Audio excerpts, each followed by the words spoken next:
I'm a product of what you get if you have tuition-free education. I went to the United States Merchant Marine Academy on a 100% scholarship.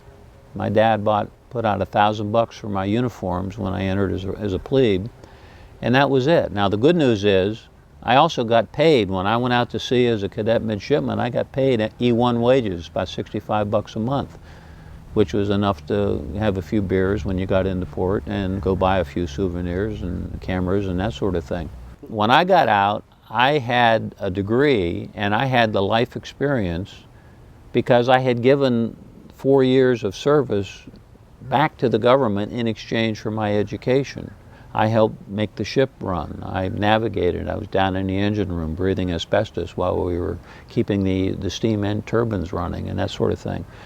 And I earned my scholarship in that respect. And then when I got out, I spent 6 years in the United States Navy Reserve, including 3 stints on active duty, and including about 2 years of my life at sea, continuous years at sea on different ships, doing work that today wasn't just keeping the Russians at bay, but it was also, I was engaged on a research vessel where we were doing scientific data collection.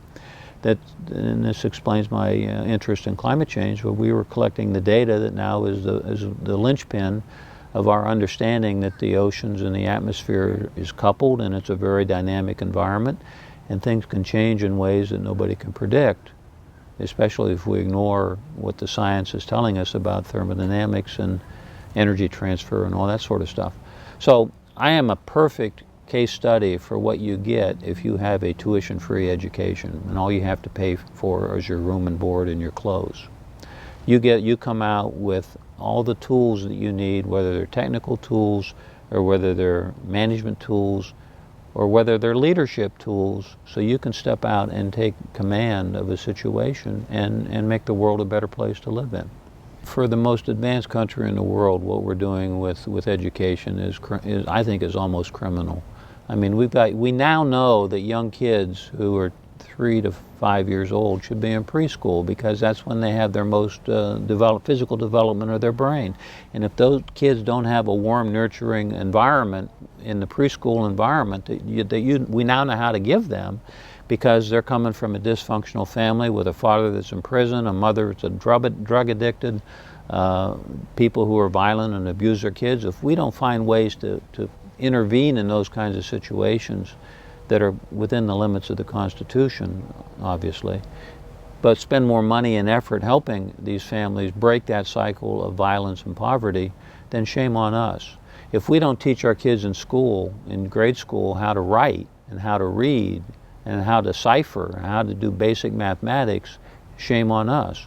If we don't teach our kids going into high school, if they're not college material, if they don't have that kind of aptitude, if we don't teach them basic trades. Now today, when I was young, it was drafting and machining, machine tools and carpentry and stuff like that. I don't think those skills have gone away. I don't think the demand for those skills has gone away. But they need to have more education to be able to do it. But we have computers now that have replaced a lot of the manual stuff. But if we don't teach our kids how to use the tools that are going to be available to them when they get out of school, that they're going to have to get a job, then shame on us.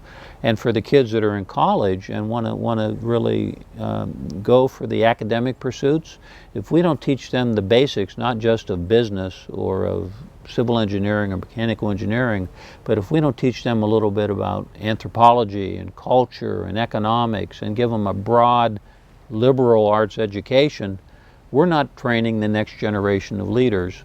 We're not training them to have the tools that they're going to need to continue to keep the United States as the greatest country on earth. We are great, and we're going to continue to be great. But if we have leadership in Washington that puts us down and attacks people because they want to be better, because they're elites, we're in trouble. And frankly, we are dumbing, I think the Republican Party is deliberately dumbing down the American public. And Donald Trump in particular is taking advantage of the fact that a lot of Americans have stopped learning somewhere along the line. You know, they got a job, they had good pay, and then something happened and they lost that job, because of outsourcing, lousy trade deals, whatever. They lost that job, and for whatever reason, they weren't able to make more money in their replacement profession, so they become bitter. They shut down, they get angry, and they start blaming everybody but themselves.